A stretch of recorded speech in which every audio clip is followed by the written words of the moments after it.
Hey guys, so today we are going to do a chit chat, get ready with me, trying some products. Basically, I need to film a lot of videos today because I have the opportunity to, and I figured two birds, one stone, let's film me getting ready. Off camera, I primed with some essences. I used the Merit Great Skin Serum, and now I'm going to apply the Great Skin Moisturizer. I talked to you guys about the Great Skin Duo in my 2024 Best of Beauty. I can't say enough good things about this system. It makes your skin so hydrated, glowy, dewy. Your makeup will just, it will lay in such a way you've never seen before. It's like a magic potion or something. Speaking of skin, I'm having a really nasty hormonal breakout right here. I'm trying to baby it, but it's having none of that. I just applied some Summer Fridays lip balm to prep the old kisser, and now I'm gonna color correct using my Natasha Denona High Glam in the color C1. Can we talk about how cute this mirror is? I got a huge PR package. Actually, I got two huge PR packages from Flower Nose, but I haven't had a chance to sit down and share it with you guys. That is coming soon. Stay tuned.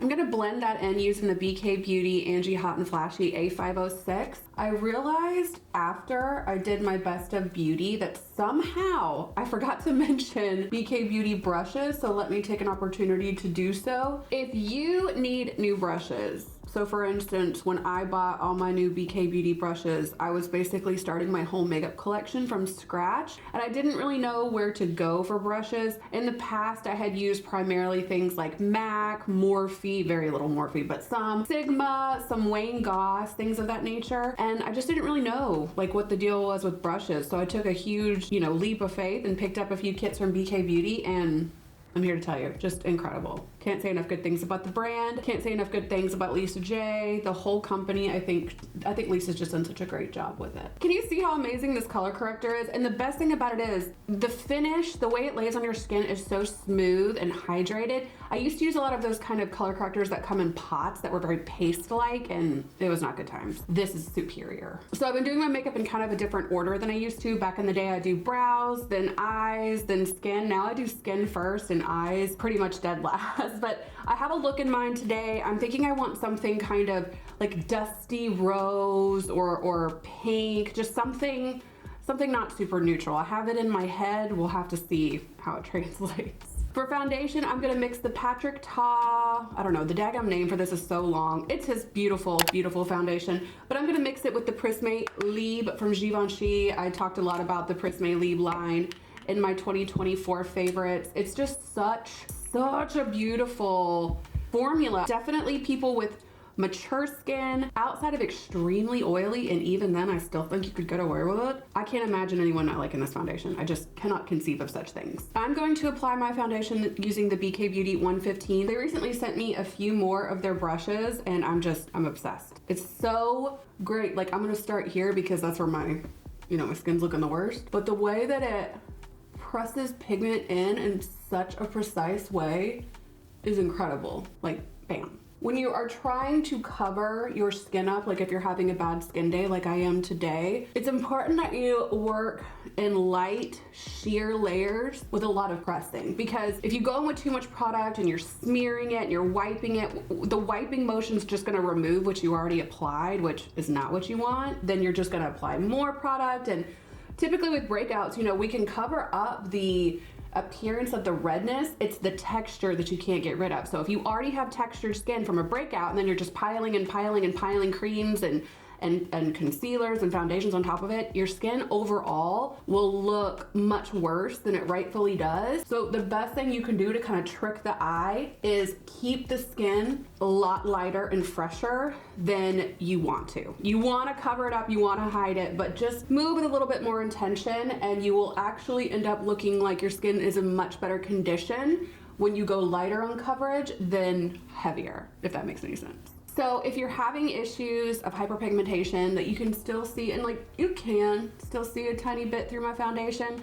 if I wasn't gonna be on camera all day, I don't think I'd worry about it so much. I'm gonna go in with the Hourglass Vanish Concealer. I mentioned this in my Best of Beauty for 2024 and said I don't like it. I should have clarified, I don't like it under the eye. I think it's very heavy. Maybe like if you're going out, I don't know. This feels like a young woman's game, but what it is really good for, in my opinion, is spot concealing. So you can just kind of go in where you have a little bit of pigmentation and just kind of let it sit there for a second so that you can blend it in without smearing it. Again, smeariness is the enemy of trying to cover up blemishes. You really have to let things kind of sit and get tacky. I also recommend when you're breaking out like I am right now, your first inclination might be to attack it with as much BHA, retinol, peels, things of that nature. And in some instances that can be beneficial. It really depends on your skin type, your skin sensitivity. For me, I can't do that. If I add too many actives to my skin at any given time, it reacts very poorly to it. So I have found that when my skin is freaking out, I baby it even harder, and I would recommend you do the same. Hydrate it a ton. Essences, serums, sheet masks, ice rolling, or ice in general is great to help kill breakouts, not only because it helps with the irritation and the inflammation, but it will actually dry it out. In the same way that the winter dries your skin out, you know, the cold does, a bit of ice on the breakout will kind of do the same thing, but do it with minimal irritation. Versus something, like I said, like a spot treatment, BHA, salicylic acid. Depending on what's going on with your skin, that might not be the way to go. Sometimes it's about loving it a little extra harder. So I've run my mouth long enough to let this sit, and I'm actually just gonna take my finger and blend this in. And you mostly wanna focus on the edges around it as opposed to right on top of it. And then you can even take a blending brush, a small eyeshadow brush, and kind of feather the edges out a little bit. I'm really trying to fight the urge to use the same products over and over and over again, but there are certain ones that once you find the correct one, testing others seems a little pointless. All that being said, I'm gonna use the Westman Atelier contour stick. I actually brought my Makeup by Mario one over here, but I can't. This is my baby. She is so incredible. And in fact, I told you guys in my favorites video that I will draw this straight on my skin, which I typically don't do with other stick products, but this one, the way the formula kind of, it's this weird combination of clinging to your skin and yet also being blendable. That's what I mean when I say it's a creamy velvet. The clinging, if you will, to your skin stops that smearing I keep talking about. It helps it stay very precisely where you put it, but it blends out effortlessly. This is a Morphe brush. I can't remember the name of it, but I did enjoy quite a few Morphe brushes this year. I feel like in a lot of ways they have stepped it up. The only problem is it's not their core brush line. That's actually really good. It's their specialty one. So the Vegan Pro and the Makeup by Ariel ones are very, very nice, but their regular core line that everybody be trying to sell you on, they're just not good at all. I don't know why people try to fake the funk there. They're not good, but these are very nice. So something I've been trying to do is focus, I don't want to say focus my contour, but change my contour placement. I'm trying to do my makeup in a much more custom way. And I think there's some parts of the makeup process that I just took on as like gospel, even if they don't really flatter me or do what I want it to do. So for instance, with contour, you know, the goal used to be sharpening the cheeks, and that's why you would contour out the hollows of your cheeks. But my real issue with my face isn't so much that I feel the need to contour the cheeks, it's that the part of my face that bothers me is right here, like my buccal fat. It's gonna do me well as I get older because that fat just doesn't go anywhere, but for right now I feel like it can make me look a little puffy and swollen. So I'm trying to like bring some of this contour, you know, obviously in the hollows of the cheeks, but I almost want it to go like along the side of my face, kind of out here in the outer perimeter. I mean, I'm gonna have to blend it within an inch of its life to make it look good, but I just wanted to test it out today and see how I feel about it. I also kind of want to put blush like right under my eyes. I feel like it's so youthful and so natural. The only problem is I am a nose contour slut. What they do when they go under the eyes is they put it under the eyes and along the bridge of the nose, and it just looks so fresh and natural looking, but it's gonna disrupt my nose contour. So it's like, can I let nose contour go? So you see, like, there's contour, there's shadow right here, but it's not nuts. I don't think so. Maybe I'll just go in with the foundation brush and kind of lightly tap over, make sure it's nice and blended. For blush, I'm gonna take the Hourglass liquid blush in the color Craft. It's just this really beautiful, deep berry shade. I wish I had something a little bit more dusty rose colored than this, but I will make it work. Let's just go for it. Let's put the blush under the eyes, on across the nose, and let's see how it goes. I have been really enjoying like kind of a version of underpainting in that I do my contour, my blush, all that good stuff on top of my foundation, but underneath my concealer. I feel like it just blends everything together a little bit more nicely. I think it's quicker also, to be honest with you. And you can get a little more, you know, rowdy with it. When you have your concealer and everything already laid on and then you kind of got to paint around it, I feel like it can take an unnecessarily long time. But do you see what I mean about this blush? Like, it looks like I just came in from the cold, right? It looks so realistic, and it's because of the stain that it provides. That's why I like it so much. Things like my Armani cheek tints or other liquid blushes, they're beautiful, but they don't quite replicate a real blush, a real flush underneath the skin, if you will. I look like I've been like rubbing my face like I'm sick or something. I like to take a little bit into my forehead, a little bit on the chin. It's just a way of kind of creating seamlessness. So it seems like the different tones that I'm using on my face aren't just appearing to be concentrated in one area. They're just kind of floating around the face. Whatever, you know what I mean. Here we go. Every time I do my makeup, there'll be like brush hairs tickling my face, and I hate that sensation. I don't even remember the last time I did my makeup on camera with you guys. I think it was over the summer. I need to do it more often. I have so many products I would love to share with you guys on camera, and I feel like demonstrating them to you is a much better way of sharing my opinion. So maybe we'll be sitting here doing makeup together more this year. That's my goal. For concealer, I'm gonna use the Prismate Leaf from Givenchy. I'm going to apply it everywhere I normally would. I really like to take some concealer right here on this outer corner of my eye because I'm starting to hollow out there a little bit. And like when I bring a little bit of brightness to the area with my concealer, I think it kind of hides it. This concealer is so fluid, yet I don't want to say full coverage. This is a nice medium buildable coverage, and you could build it for the rest of your life. You could sit here all day and pile this on top of itself and it's not going to get nasty or gunky. It's really more a matter of how intense your dark circles are, how hard you need to work the concealer to brighten them. But that's why I like this color corrector. It does most of the legwork for me, and then I just polish and clean everything up with this concealer. And again, because the formula is so fluid and glowy, it just, in person, you have to see it in person, I'm trying to tell you. I'm gonna blend that out again using my BK Beauty A506. I contoured my nose. I can't help it. I just feel like the center of my face looks so flat and just, I don't know. I wish I could get out of it. It's a filthy, filthy habit. I'm gonna add a little bit more blush, just kind of like right here, directly under my eye. I feel like it's gonna lift. I think I like this. I like this effect. It's lifting, it's kind of fresh and cute. Next I'm gonna do powder. This is the Givenchy Prismate Poudre in the color 1. This is the blue one. I think if you're fair and have a cooler undertone, these sort of like blue pastel powders are very, very beautiful. I think they do a really good job of brightening, and I also feel like they just complement the undertones in your skin so well. I know Fenty has a lavender powder. I used to own it. I don't know if I do anymore, but I might circle back and grab it once I run out of this. Or if you guys know of any other kind of blue tinted powders, please let me know, because I would love to grab it. I'm gonna do my brows off camera and then we'll be right back. I'm gonna mix the Hourglass Nude Bronze Light with this Gucci bronzer. It's in the number 1. What I love about this bronzer is the fact that it has more of a pink tone, which works so much better on my skin in particular. What I do not like about this bronzer is it's really heavy. Like, it's almost too pigmented. I know that in 2017, 2018, that was the only word we seemed to know to use to describe literally anything, but pigmentation is not always at the forefront of my mind when it comes to what I'm looking for in a product. More than anything, it's blendability and a skin-like finish. So when something is so chocked full of pigment, it requires me to blend it and blend it with something a lot softer. And this also has a sheen to it naturally built in.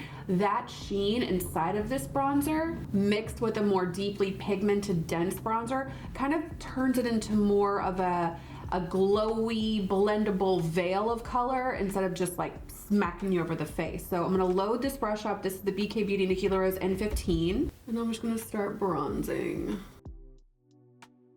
I'm gonna beef up my blush using this Armani number 61. It's very, very bold. I'm gonna take this palette from Hourglass. This is older. I think this is about 2 or 3 years old. It's just one of their kind of holiday editions. I'm gonna mix this top layer together, which is just kind of a different smattering of their finishing powders on this brush from It Cosmetics. It's called the Heavenly Luxe Wand Ball Powder Brush. In my opinion, this brush works really well for this step where you're trying to buff your makeup. This is an old school technique. If you take a finishing powder, so a good example of the finishing powder is even the Rare Beauty finishing powder, the Hourglass Ambient powders are finishing powders. They're meant to kind of perfect and finish off the skin. But if you use a big fluffy brush like this and use it to buff your finishing powder in, it's gonna blend all your colors together. So your blush, your bronzer, your contour. It's gonna make them just look a little bit more seamless and give you a little bit of a glow.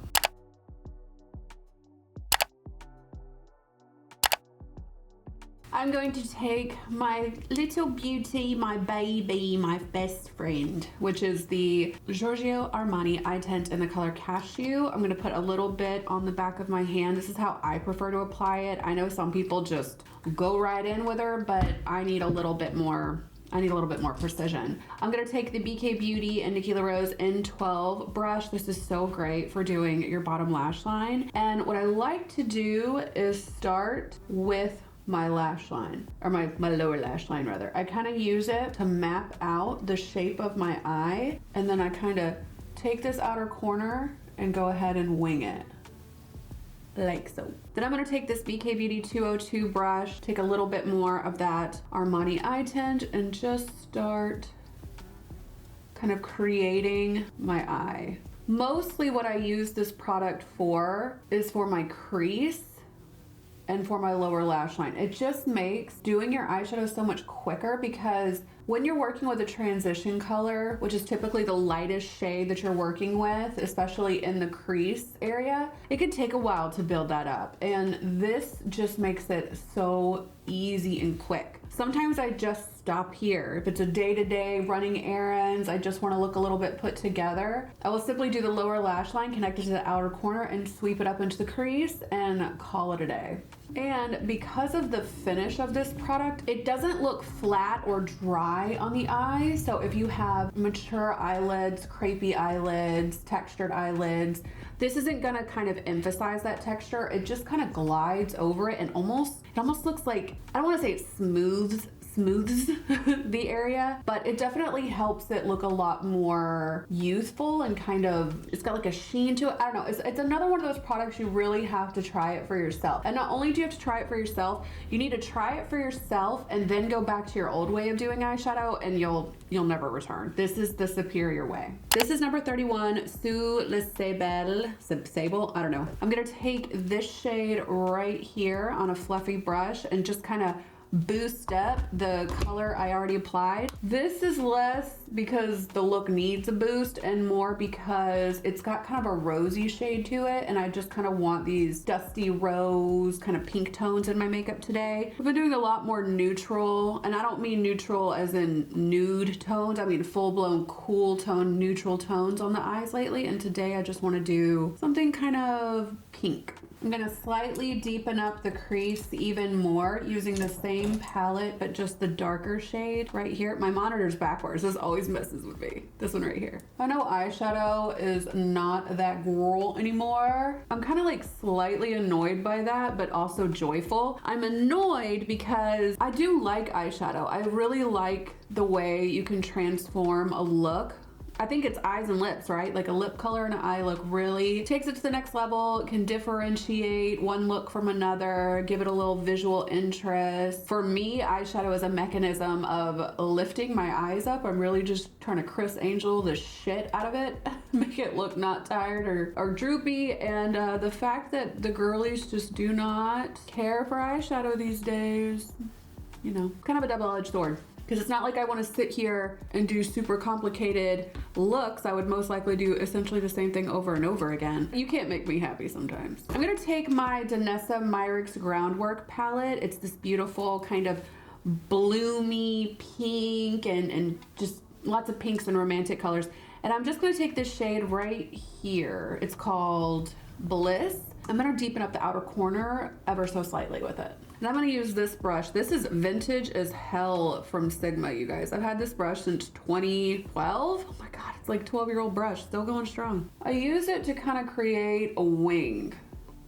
It just has this really great shape for that. So I know it looks super large and in charge right now, but for some reason, once you add your lashes, your liner, all that good stuff, suddenly it just looks a lot more calm. But in this part of the process, it will look I got a lot of eyeshadow on, not gonna lie. It is impossible for me to talk and do my eyeliner at the same time, so I'm not even gonna bother. But I am gonna be doing my eyeliner with the Canyon liner from Hourglass. It's their 1.5 millimeter gel pencil thing. It's the teensiest thing you've ever seen in your life. I cannot with liquid, gel, it's too fussy. It's way too fussy. This is the most simple way to do your eyeliner. The color is amazing because it still brings contrast, but if you're really fair, sometimes having like black, super pigmented, harsh things are just not the vibe. They'll really draw emphasis in a way that you probably don't want. So this color in particular is like the most perfect, deep, neutral, universally flattering brown you've ever seen. Just kidding, I need to do this first. This is the Half Magic Glitter Puck, and this thing is really, really cool. The only complaint I have is that it's pink, which today I'm into. Like I said, we're doing kind of rosy tones on the eyes, so it does match. But on days where I want to do something more neutral, like I said, taupey, even like a grayish brown sort of color, this is not the most flattering thing with it. So I do wish they'd come out with more of them. And then on top of that, the other big complaint I have, I'm gonna risk it all to show you guys this, but I don't know if you can tell, it just plops right out of the container. So I definitely wouldn't travel with this. It's not something that I think is great for on the go, but when you're at your house near your vanity, it's fantastic. It applies best with fingers for sure, but if you can't use your fingers because maybe you have nails or something, then the next best bet is the Angie Hot and Flashy and BK Beauty A505. This brush gets, I don't know if you could tell, it's just so perfect in your inner corner. It just makes applying anything so much easier. Now I'm gonna do eyeliner.